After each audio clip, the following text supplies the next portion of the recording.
ଯେ ଅଜା ଆଉ ଭଲ ମନ୍ଦ କ'ଣ କୁହ ଏ ବର୍ଷ ଦଣ୍ଡକୁ ଯାଇଛ କି ନାହିଁ? ଆମେ ତ ପିଲାରୁ ଗଲୁ ନାହିଁ ଦଣ୍ଡକୁ, ହେଲେ ବୁଢ଼ା ହେଲୁ ଏଇ ଯେଉଁ ଖରା ତାତିରେ ଦଣ୍ଡ ପାଇ ପାଇ ସମୟ ପାଇଗଲା।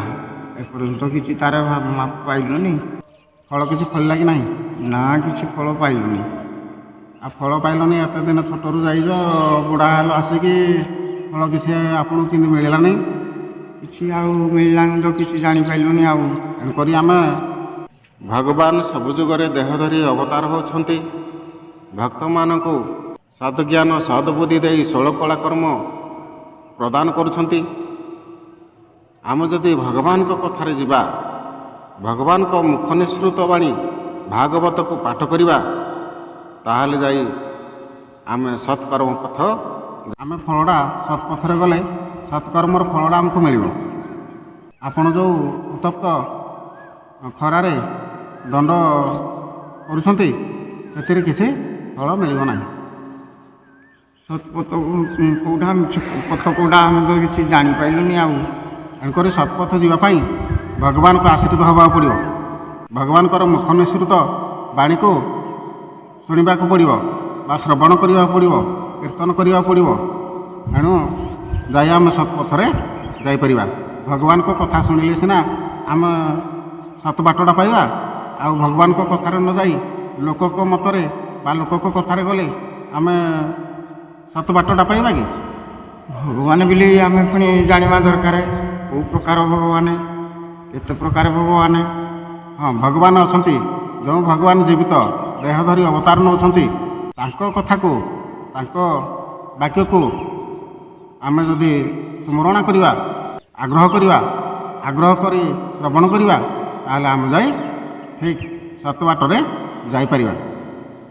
ଆମେ ସଂସାରରେ କିମ୍ବା ମାଟି ଚୂନ ଇଟା ପଥର ମୂର୍ତ୍ତି ତିଆରି ହେଇଛି, ତାକୁ ତ ଆମେ ଭଗବାନ ବୋଲି ଜାଣୁ। ତାକୁ ବାରମ୍ବାର ମୁଣ୍ଡିଆ ମାରି ମାରି ତାଳରୁ ତଳିପା ଶିଖିଗଲାନି, ତଥାପି ପାଇଲୁନି ଆଉ ନାହିଁ। ଏଣୁକରି ଆମେ ସେଇ ଯେଉଁ କହୁଛନ୍ତି ମାଟିରେ କିମ୍ବା ପଥରରେ ବା କାଠରେ ମୂର୍ତ୍ତି କରି ଆମେ ପୂଜା କରୁଛନ୍ତି, ତାକୁ ପୂଜା କଲେ କିଛି ଆମର ଫଳ ଫଳିବ ନାହିଁ।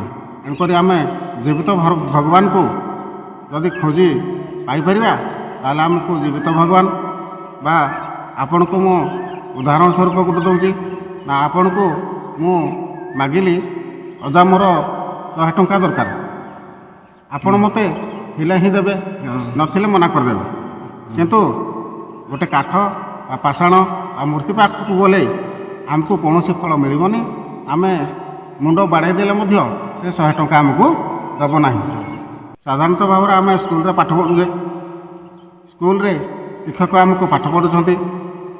ଆଉ ପ୍ରାୟତଃ ଆମେ ସ୍କୁଲରେ କ'ଣ କରୁ ନା, ଗଣେଶ ପୂଜା କିମ୍ବା ସରସ୍ୱତୀ ପୂଜା କରୁ। କିଭଳି କରୁ ନା, ଗଣେଶଙ୍କର କିମ୍ବା ସରସ୍ୱତୀଙ୍କର ଜୀବିତ ପ୍ରତିମା ନ ପାଇବାରୁ ଆମେ ତାଙ୍କର ଗୋଟେ ମାଟିରେ ହେଉ କିମ୍ବା ଫଟୋରେ ହେଉ ଆଣି ତାଙ୍କୁ ପ୍ରତିମା ଗୋଟେ ଆମେ ପୂଜା କରୁ। କିନ୍ତୁ ସେ ମାଟି ମୂର୍ତ୍ତି ବା କାଗଜ ମୂର୍ତ୍ତି ଆମକୁ କେବେ ଜ୍ଞାନ ଦେବ କି? ଜଡ଼ ମୂର୍ତ୍ତି ଦେଇପାରିବନି। କି ଆମକୁ କେବେ ସେ ଆସିକି ଦିନେ ପାଠ ପଢ଼େଇଥିଲେ କି? ପାଠ ପଢ଼େଇଥିଲେ କିଏ? ସାର୍, ଶିକ୍ଷକ ଶିକ୍ଷକ ବା ଗୁରୁମା ବା ଗୁରୁ ବାପା ଆମକୁ ଶିକ୍ଷା ପ୍ରଦାନ କରିଥିଲେ। ତେଣୁକରି ତାଙ୍କୁ ହିଁ ଆମେ ଜୀବିତ ଗଣେଶ ବା ସରସ୍ୱତୀ ଭାବି ପୂଜା ନ କରି ଆମେ ଭୁଲ ରାସ୍ତାରେ ପୂଜା କରୁଛନ୍ତି। ସେଇଥିପାଇଁ ଆମେ ସତ୍କର୍ମ କରୁନାହାନ୍ତି, ଯେହେତୁ ସତ୍ ଫଳଟା ଆମେ ପାଇପାରିବା ନାହିଁ। ଏବେ ଦେଖିବା ସତ୍କର୍ମ ପଥକୁ ଯିବା, ଦେଖି ପାଇବା, ଯଦି ଚେଷ୍ଟା କରିବା। ଏଣୁକରି ଆପଣ ତ ଦଣ୍ଡକୁ ଯାଆନ୍ତି, ଏବେ ଦଣ୍ଡଯାତ୍ରା ଆମର ମଧ୍ୟ ଚାଲିଛି।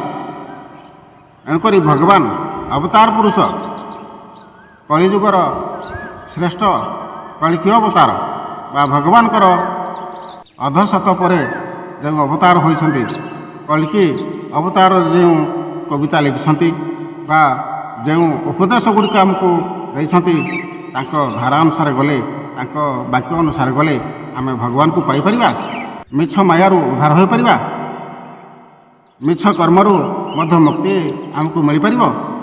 ତେଣୁକରି ଆମେ ଠିକ୍ ରାସ୍ତାରେ ଗଲେ ଆମେ ମଧ୍ୟ ଭଗବାନଙ୍କୁ ପାଇପାରିବା। ଆମର ଜ୍ଞାନଟା ମଧ୍ୟ ଉତ୍ପନ୍ନ ହେବ।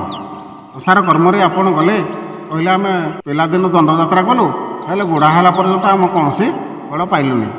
କାହିଁକି ନା ଆମେ ସତ୍ ମାର୍ଗରେ ବା ସତ୍ ଦଣ୍ଡ କର୍ମ ଆମେ କରିନାହାନ୍ତି।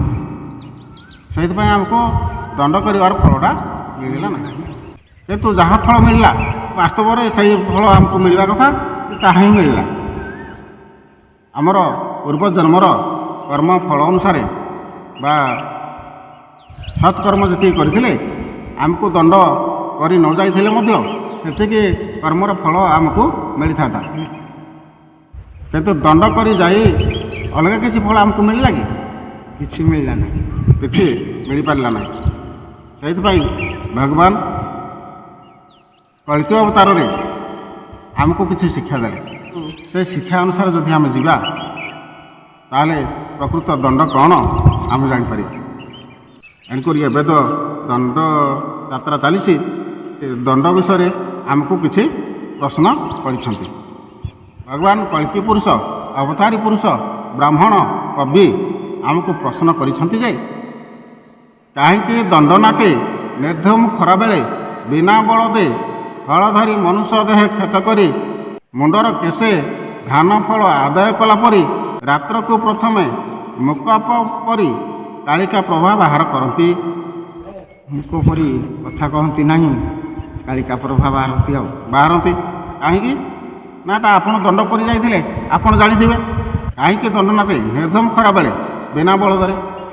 ଆଜ୍ଞା, ଯେତେବେଳେ ଆପଣ ଧୂଳି ଦଣ୍ଡ କରନ୍ତି ସେତେବେଳେ ବଳଦ ବ୍ୟବହାର କରନ୍ତି କି? ବଳଦ ନାହିଁ, ଲୋକ ଦୁଇଟାକୁ ଖେଳନା ଭଳିଆ ଖେଳନ୍ତି, ଯେମିତି ଛୁଆ ଖେଳନ୍ତି ଏଭଳିଆ ହହ ଡି କରିକିନା ତାକୁ ଚୁଚା ଚୁଚା ଏଇ ପ୍ରକାର କରନ୍ତି, ଖେଳ କରନ୍ତି। ବିନା ବଳଦରେ ହଳ କରି ମନୁଷ୍ୟ ଦେହରେ କ୍ଷତ କରି, କ୍ଷେତଟା ଆଜ୍ଞା ବିଲରେ ଚାଇ ଚାଷ କରୁଥିଲେ କି? ନାହିଁ, ଲୋକଙ୍କ ଦେହରେ କ୍ଷେତଟା କରିଥିଲେ ବା ବିଲ କିଆରି ବା ପଦା କରିଥିଲେ। ଆଉ ମୁଣ୍ଡର କେଶେ ଧାନ ଫଳ ଆଦାୟ କରିଥିଲେ। ମୁଣ୍ଡ କେଶରୁ ଧାନ ଫଳ ଆଦାୟ କରିଥିଲେ। ଯେଉଁ କିଆରି ତିଆରି କରିଥିଲେ ସେଥିରୁ ଫଳ ଫଳିଲାନି। ମୁଣ୍ଡର କେଶରେ ଧାନ ଫଳ ଆଦାୟ କରିଥିଲେ। ଫଳଟା କ'ଣ ମିଳିଲା ଆପଣଙ୍କୁ ଜଣାଥିବ। ସେ ଯେଉଁ ଫଳଟା ଆଦାୟ କଲେ ସେ ଫଳଟା କ'ଣ ଆପଣଙ୍କୁ ହିଁ ଜଣାଥିବ। ଆପଣ ସେ କ୍ଷେତରୁ ଆଦାୟ କରୁଥିଲେ ନା, ଫଳଟା ଆପଣଙ୍କୁ ଜଣାଥିବ କ'ଣ ଫଳଟା। ମିଛ ଆଦାୟ କଲା ପରି ରାତ୍ରକୁ ପ୍ରଥମେ ମୁକପ ପରି କାଳିକା ପ୍ରଭା ବାହାର କରନ୍ତି। ଆଉ ଯଦି ବାହାର କଲେ ସେ ପ୍ରଭା ମୁକୁଟ ପ୍ରଥମେ ନ ବାହାରି ଅନ୍ୟ ଫାର୍ସା ବାହାର କଲେ ନାଚ ହୁଅନ୍ତା ନାହିଁ କି? କାଳିକା ପ୍ରଭା ଯେଉଁ ବାହାର କଲେ ତାଙ୍କୁ ଭୟରୁ ଭକ୍ତି କରି ତାକୁ ଭୟ ଛୁଆଛୁଇ ଘୁରେଇ ଦିଅନ୍ତି। ଆଉ କାହିଁକି ସେ କିଛି ପାଟିନି, କାହାକୁ ଧଡ଼ା ଚକଟା କିଛି ନାହିଁ, କିନ୍ତୁ ଆପେ ଆପେ ଡରିକିନା ଯେଉଁ ତାକୁ ଡରନ୍ତି। କାଳିକା ପ୍ରଭା ବାହାରିଲେ ଗୁଡ଼େ ମୁହଁ ଘୁରେଇ ଦିଅନ୍ତି। ତାହେଲେ ଏତେ କାଳିକା ପ୍ରଭାକୁ ଏତେ ଭୟ କାହିଁକି? କାଳିକା ପ୍ରଭା କେଉଁଥିରେ ତିଆରି ହୁଏ? ବସ୍ତା ବାଉଁଶ, ତାକୁ କାଗଜ ମଲାଟ, ତାକୁ ରକମ କରି ମାନେ ଏମିତି ତାକୁ ଚୋଳ କରି ପ୍ରଭା ମୁକୁଟ ତିଆରି ହୁଏ। ଆଚ୍ଛା, ପ୍ରଭା ମୁକୁଟ ଯଦି ତିଆରି କଲେ ଏ କାଗଜ କାହାକୁ ଖାଇଗଲ ନା କାଠ ବାଉଁଶ କାହାକୁ ଖାଇଯାଇଛି? ଏତେ ଭୟ କରନ୍ତି କାହିଁକି? ବହୁତ ଭୟ କରନ୍ତି। ମାନେ ଛୁଆ ଚମକିବ ବୋଲି ଛୁଆ ଗୁଡ଼ି ଦିଅନ୍ତି। ଗୁଡ଼େ ଲୋକ ଏଇଠି ଦେଖିଦେଲେ ତଳକୁ ମୁହଁ କରିଦେଇଛି, ଏଇଭଳିଆ ହୁଏ। ଭୟ ବୋଲି ବହୁତ ଭୟ କରନ୍ତି କାଳିକା ପ୍ରଭୁ।